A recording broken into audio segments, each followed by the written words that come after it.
Welcome back to another episode of SmoothBrainEDH, where we make the smoothest plays with the biggest brains. I sincerely hoped you enjoyed last week's March of the Machines video. If you did, you're in luck. We are back with another. Let's hop right into it and see who's playing what. First up is our man Seth on Rashmi and Ragavan. This teamer deck is all about dropping as many artifacts as possible and then casting spells with Rashmi and Ragavan out to steal spells from his opponent's deck. He'll keep an opening hand of a Forest, Exotic Orchard, Arcane Signet, Unwinding Clock, Bootlegger's Stash, Heroic Intervention, and Oko, Thief of Crowns. Up next is Ethan on Yargle and Multani. Now while this Golgari deck's commander may be a vanilla 18-6, don't let that fool you. This deck is actually a pretty powerful storm deck that abuses that 18 power. Ethan will keep an opening hand of a Forest, Nurturing Peatland, Undergrowth Stadium, Feign Death, Nature's Lore, Arbor Elf, and Elves of Deep Shadow. Next we have Chandler on the new Polukranos Reborn. This Selesnya deck is actually surprisingly an Aristocrats deck that plans on using its commander's flip side to generate a lot of Hydras to beat face or even combo off. And special thanks to our patron and Discord member Ivern for submitting this deck. Chandler will keep an opening hand of a Forest, Lair of the Hydra, Yavimaya Cradle of Growth, Moonsilver Key, Tribute to the World Tree, Cultivate, and Mistcutter Hydra. And last but not least, we have Caden playing Zurgo and Ojutai. This is a Jeskai Dragon tribal deck and the winner of last week's video that plans on winning through either combat damage through various dragons or several ETB triggers from those dragons. And Caden will keep an opening hand of a Hollowed Fountain, Temple of Epiphany, Arcane Signet, Path to Exile, Dragon Speaker Shaman, Balefire Dragon, and Bogarden Hellkite. We're about to hop right into the gameplay, but before that, go ahead and give us a like, subscribe, and ring the bell notification so you don't miss any of our new content. We post new gameplay videos every week, so you won't want to miss it. Big shout out to our patrons, we really appreciate the support. There are links to our Patreon down in the description below, as well as links to the deck list, our social media, our podcast channel, and our public Discord. Our channel is also partnered with Dragon Shield, so if you're looking to pick up any new sleeves or magic-related products, check out our affiliate link in the description. We're also partnered with Inked Gaming, so if you're looking to make any custom playmats, use that affiliate link as well. Now, let's hop right into the gameplay. It looks like Chandler wins the die roll, and he'll start his turn off with Lair of the Hydra, and then he'll pass to Caden. Caden plays Temple of Epiphany, and he'll scry one to the top, then pass to Seth. Seth plays his top deck, Seat of the Synod, and then he'll pass to Ethan, who will play a Forest into Arbor Elf, and then he passes to Chandler. Then on his turn, he'll immediately play and crack with a Prismatic Vista, finding a Plains to the battlefield, and then he'll cast Moonsilver Key and pass to Caden. Caden shocks in a Hollowed Fountain, and then he taps for 2, casts Arcane Signet, and then he passes to Seth. Seth has a similar turn by playing Exotic Orchard, and then casting his own Arcane Signet, and then he'll pass. Ethan starts his turn off with Undergrowth Stadium, then he'll cast Elves of Deep Shadow, then thanks to the help of Arbor Elf, he'll cast Nature's Lore, and he finds Haunted Mire to the battlefield tapped. The turn is then passed to Chandler, and he'll start his turn off with Yavimaya Cradle of Growth. After this, he'll tap for 3 and cast Cultivate. He'll find a basic Plains to his hand and a Forest to the battlefield tapped. He'll pass the turn to Caden while he's searching, and Caden will start off with a Felwar Stone, and then unfortunately pass the turn to Seth, missing a land drop. Seth will start his turn off with a Mountain, and then he'll just tap for 4 and cast Rashmi and Ragavan. The turn is then passed to Ethan, and he'll start off with a Nurturing Peatland as land for turn, and then he'll tap out for 6 mana, taking 2 for tapping his Elves and his Peatland, and he'll cast Yargle and Multani. The turn is then passed to Chandler, who will start off with a basic Plains he tutored for, then he'll tap for 3 green to cast Tribute to the World Tree. After it resolves, he'll tap for an additional 2 to cast Mistcutter Hydra, X is 1, it'll enter with 1 counter, but then Tribute of the World Tree will trigger and put an additional 2 on it. The turn is then passed, but Caden will stop on end step 2 Swords to Plowshares targeting Yargle and Multani. Ethan begins to protest, but then realizes he gains 18 life off this, so it'll resolve and Ethan gains 18. Now in Caden's turn, he'll play Needleforge Pathway, and then he'll tap for 3 mana to cast Dragon Speaker Shaman. The turn is then passed to Seth, and he'll start off with a basic Forest as land for turn. He'll then tap for 4 and cast Unwinding Clock. He has a Rashmi and Ragavan trigger, and it's pointed at Chandler, but Chandler exiles a high market, so Seth gets nothing but a treasure out of this. He'll then move to combat and swing for 2 at Caden, who takes it. He'll then just pass the turn to Ethan, and on untap, he gets to untap his artifacts as well. Now on Ethan's turn, he'll spend 4 mana to cast Gerard, Golgari Lichlord, and then he just passes to Chandler. And he'll just start off with a basic Forest. He'll then tap for 3 and cast his commander, Polukranos Reborn. He'll draw a card on ETB and then cast Ulvenwald Mysteries, and then he'll pass the turn. Caden will start off with a Clifftop Retreat, and then he'll tap for a measly 3 mana to cast his commander, Zurgo and Ojutai. He'll then move to combat and swing it at Seth, and it'll connect. He has a damage trigger, and he'll look at the top 3 cards of his library, put one to his hand, and the rest on the bottom, and then he'll bounce his commander back to his hand. The turn is then passed to Seth. He starts off with an Inventor's Fair, and then he'll tap for 3 to cast Oko, Thief of Crowns. Rashmi and Ragavan will trigger. He chooses Caden this time, but it's only an exotic orchard, so he only gets a treasure. After this, there is a lot of finger pointing at the table, trying to tell Seth what creature to turn into a 3/3 elk. But Seth ultimately decides he wants more artifacts for his Rashmi and Ragavan triggers, so he'll uptick Oko to make a food token. Seth will then pass the turn, and he and Ethan will both untap. Ethan will then start off with a basic forest as land for turn, and then after a lot of discussion and thinking at the table, he'll just pass the turn to Chandler. And Chandler will immediately move to combat and full swing at Oko, Thief of Crowns. Now since Mistcutter Hydra has protection from blue, and Rashmi will die from blocking Polukranos, Seth decides to just not block at all, and Oko will die. After combat, Chandler will play Windswept Heath as his land for turn, then he'll pay 6 mana and 2 life to transform Polukranos into the Engine of Ruin.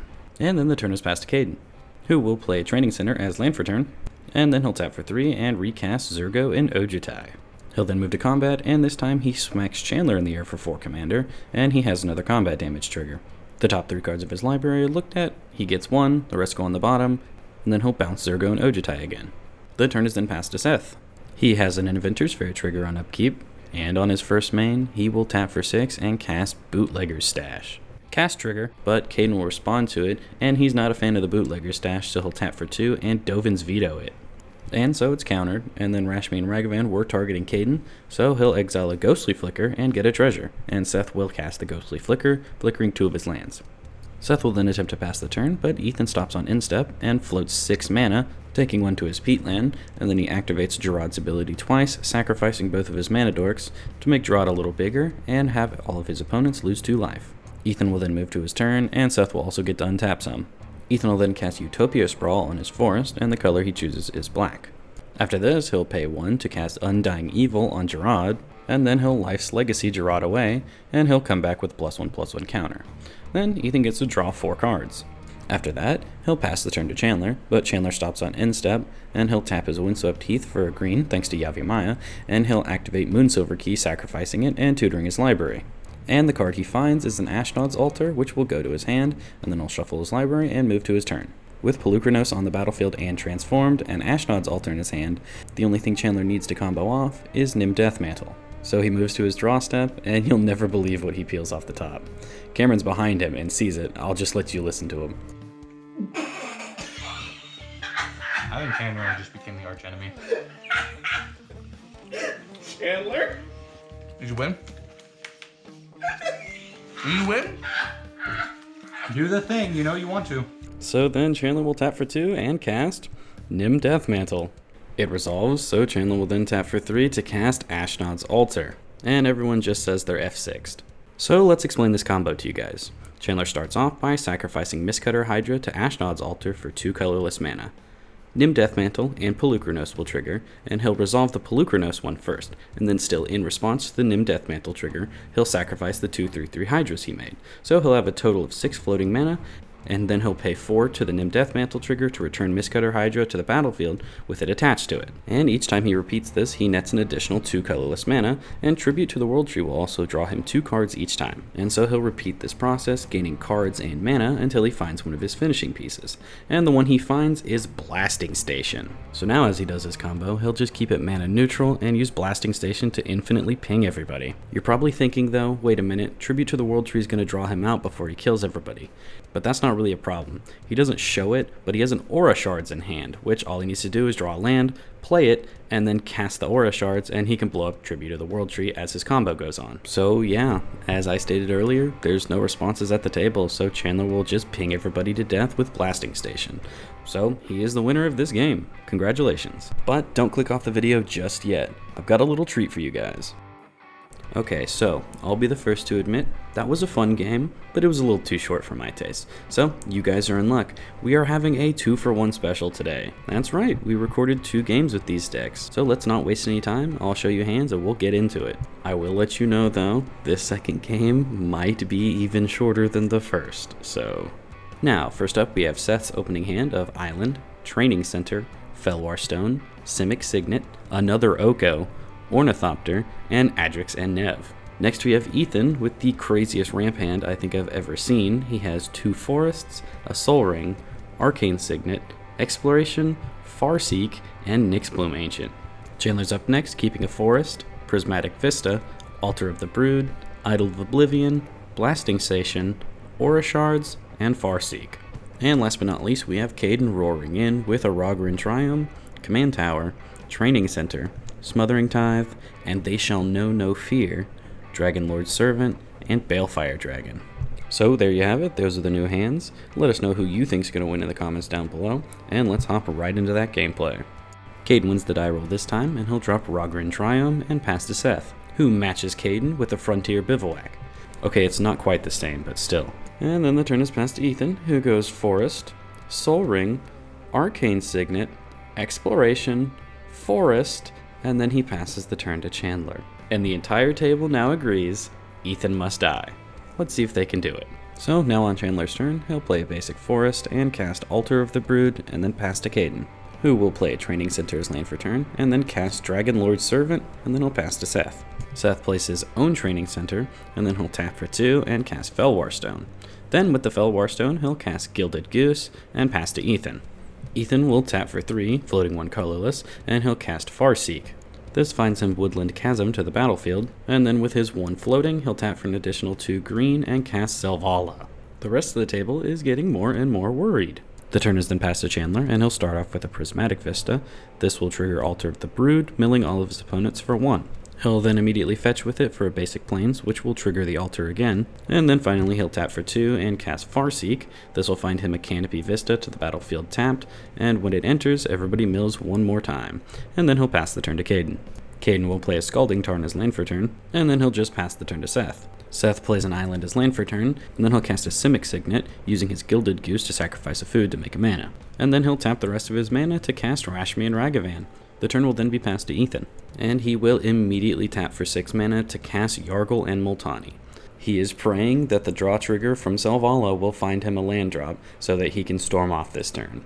And he gets there. It's a Nurturing Peatland, and he'll take a damage and tap it for a green to activate Selvala to float 18 green mana. And he'll immediately use 7 of it to cast Nyxbloom Ancient, and then 4 more to cast God dang Greater Good. And you better believe he immediately sacrifices his commander to draw 18 and discard 3, netting him 15 cards.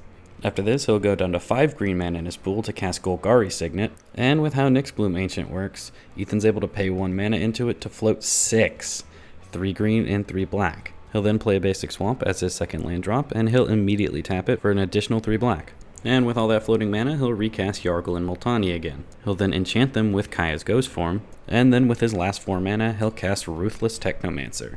He sacrifices his commander upon ETB and gets to make essentially 18 Black Lotuses. He'll then use them to cast Soul's Majesty, drawing 18 cards, and then he'll cast Jarad Golgari Lichlord, and then shows everybody Return to Action, Undying Malice, and Supernatural Stamina. So essentially with Jarad, he's going to be able to drain everybody for 18 3 times. And as it turns out, that is more than enough for lethal. So Ethan's able to storm off on turn 3 with Yargle and Multani. Wow. Well everybody, there you have it. I hope you all enjoyed. Those were some crazy combo turns, especially Ethan's. But Polukranos' combo put in some work as well. Now I know Rashmi, Ragavan, and Zurgo and Ojutai didn't get to put as much work in today, so if you guys are interested in seeing those decks actually get to play out games, check out last week's video. They did a really good job. Let us know what you guys thought down in the comments below. Were you rooting for Yargle and Multani or Polukranos? While you're down there, don't forget to check out all of our deck lists and other links as well. There is a ton you can find. But anyways, you guys, thank you so much for watching today. I will catch you next week. Have a smooth day.